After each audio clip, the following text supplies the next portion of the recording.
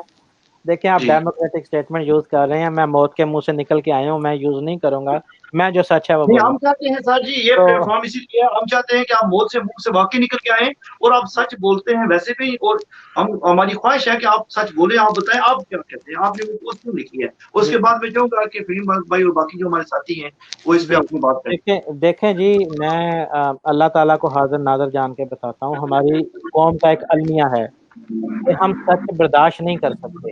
ہم جتنے مرضی ہمارا یعنی ڈبل سٹینڈرڈ ہے نا, ہم دوسروں سے تو ایکسپیکٹ کرتے ہیں کہ وہ سارے اچھے کام کریں, سچ بولیں, سارا کچھ کریں, لیکن ہم اپنے آپ سے شروع نہیں کرتے. تو وہ تبدیلی کا جیسے جو نعرہ تھا وہ اسی لیے تھوڑا سا فلاپ ہو رہا ہے کہ ہم سب کو کہہ رہے ہیں کریں, لیکن ہم خود اپنے گھر سے شروع نہیں کرتے اس چیز کو. اور یہ جو بات ہے مولانا طارق جمیل صاحب والی, انہوں نے سچ بولا ہے. اس میں جو انہوں نے ایک حدیث پیش کی, اس حدیث کے 4 پہلو انہوں نے پیش کیے. میں نے وہ ساری لکھے ہوئے پوائنٹس, لیکن شاید میں اتنا بول نہ سکوں, تو اس لیے میں ویسے زبانی آپ کو بتا دیتا ہوں. انہوں نے پہلے تو ایک جھوٹ کا کہا دیکھیں, اور انہوں نے کہا کہ سارے جھوٹ بول رہے ہیں پوری, اور پاکستانی نہیں, انہوں نے کہا پوری دنیا کا میڈیا جھوٹ بول رہا ہے. اور اس میں کوئی دو رائے نہیں ہے. میں صحافی بنا اس لیے ہوں کہ میں دیکھ رہا تھا کس طرح جو اینکر ہیں اور صحافی ہیں دنیا میں جھوٹ پھیلا رہے ہیں, چیزوں کو ٹوسٹ کر رہے ہیں اور اپنے مفاد کے لیے یوز کر رہے ہیں, اور ایک کنگ میکر بنے ہوئے ہیں. تو ان کے خلاف جہاد کرنے کے لیے ہی تو میں صحافی بنا ہوں. اور اگر میں بھی ان کی صف میں جا کے کھڑا ہو جاؤں تو پھر میرے میں ان میں فرق کیا رہے. اور دوسری جو بات انہوں نے حدیث کے حوالے سے کہی, وہ دھوکہ دہی کے حوالے سے کہی کہ دھوکہ دیتے ہیں ہم لوگ نا, تو اس میں بھی کوئی دو رائے نہیں ہے. پاکستان میں ہر دوسرا شخص دھوکہ دیتا ہے. اب میں جتنا مرضی ڈیموکریٹک اسٹیٹمنٹ یوز کروں, جو مرضی کروں, لیکن جو سچ ہے وہ سچ ہے.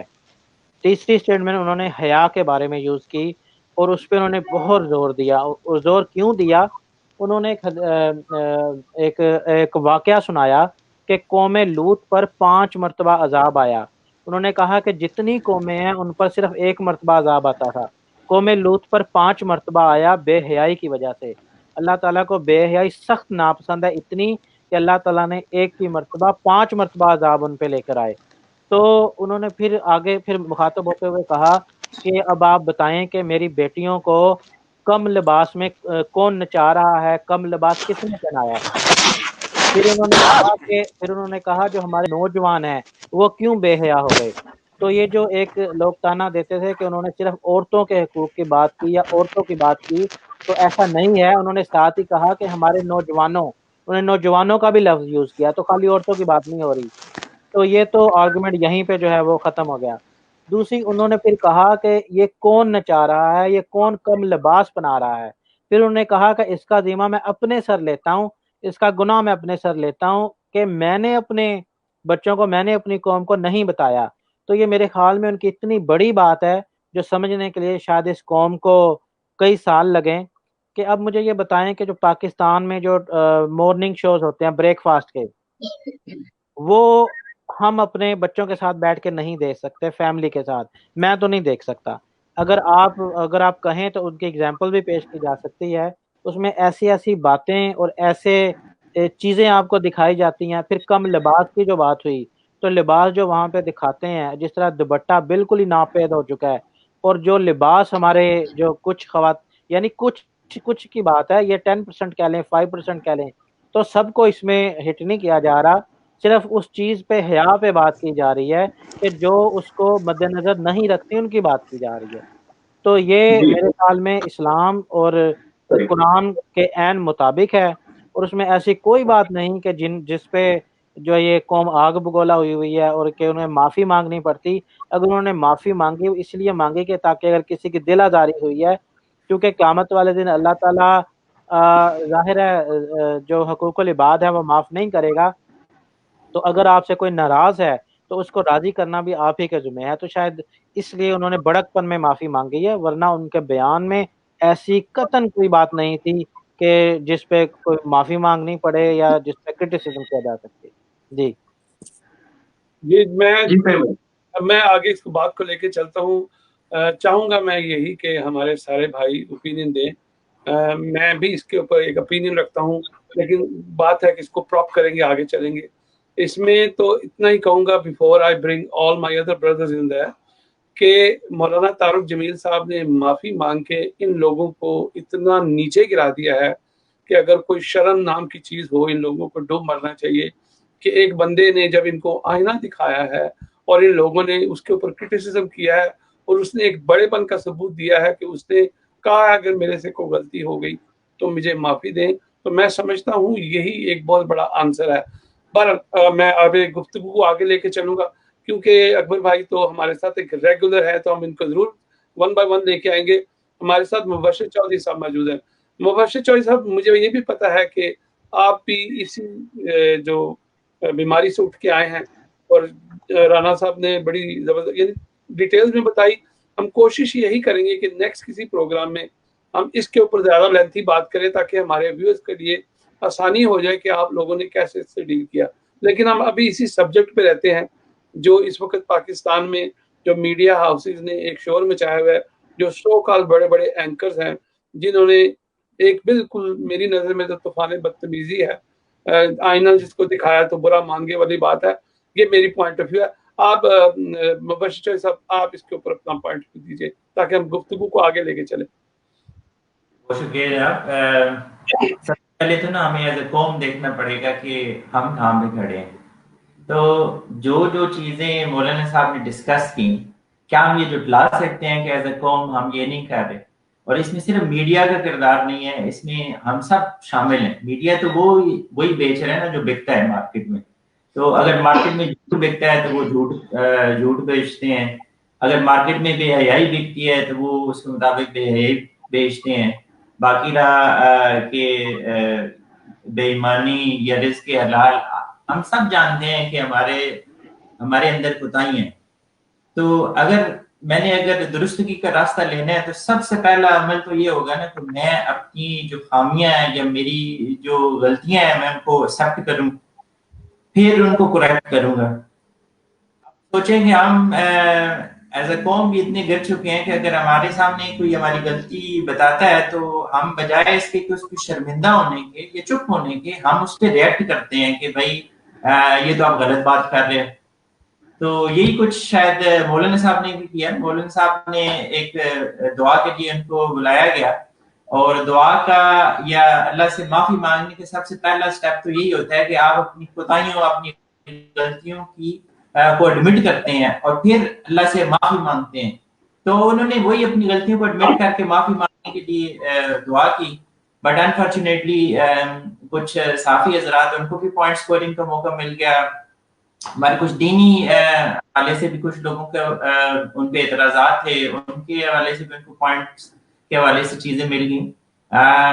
ہمیں انٹینشن دیکھنی ہوتی ہے. مولانا صاحب ایسے بندے ہیں کہ لٹرلی انہوں نے بہت سارے لوگوں کو نا مائنڈ سیٹ کو چینج کیا کہ جو ایک سمجھے کہ ایک مڈل لائن میں چل رہے تھے، جو ایک کرنٹ جو ہمارا جو دینی طبقہ ہے زیادہ تر ان سے تھوڑا اختلاف رکھتے تھے. کیونکہ جب بھی آپ جاتے ہیں، آپ دیوبندی کی مسجد میں جائیں گے وہ بریلویوں کے حوالے سے بات کریں گے، ان کی طرف جائیں گے کسی اور کے حوالے سے بات کریں گے. ہم تفرقوں کا شکار ہو گئے تھے. تو یہ ایک واحد ایسے آدمی ہیں کہ جنہوں نے اخلاقیات کی بات کرتے ہیں. آپ کے ہر بیان میں اخلاقیات ہوتی ہے. تو یہ مطلب دکھ والی بات ہے کہ ان کو اس طرح ٹارگٹ کیا جا رہا ہے. اللہ کرے اللہ ہمیں ہدایت دے اور ہم پہچانے کہ ہم کہاں پہ غلط ہیں اور اس کو کریکٹ کیسے کریں.